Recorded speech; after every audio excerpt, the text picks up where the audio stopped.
Emmanuel Macron et l'Union européenne accusent régulièrement la Russie de chasser la France d'Afrique. On peut aussi se demander si Emmanuel Macron n'est pas l'un des responsables de cette disparition. Du 24 au 29 mai, le président de la République du Congo, Félix Tshisekedi, a effectué une visite d'État en Chine de première importance.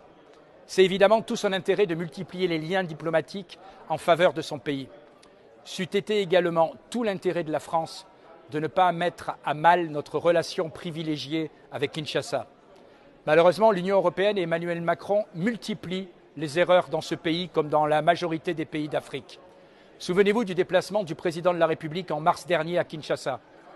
Vous avez certainement aperçu les images d'Emmanuel Macron faisant la fête en bras de chemise, une bouteille de bière à la main, comme pour effectuer une dernière provocation à l'égard de ses hôtes. Cette image déplorable est venue couronner une série de bévues.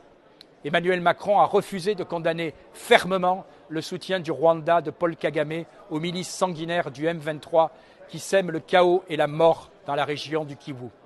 Enfin, il a été très maladroit au moment de commenter une erreur diplomatique magistrale de Jean-Yves Le Drian qui avait évoqué il y a quelques années avec mépris le compromis à l'africaine, provoquant une vague d'indignation chez les dirigeants du continent.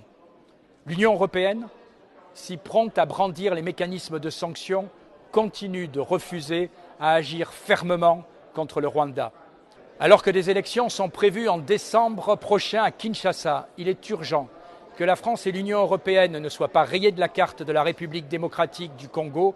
Il est urgent, avec cet État, comme avec les autres États africains, de reprendre un vrai dialogue en tenant compte de l'intérêt de chacun.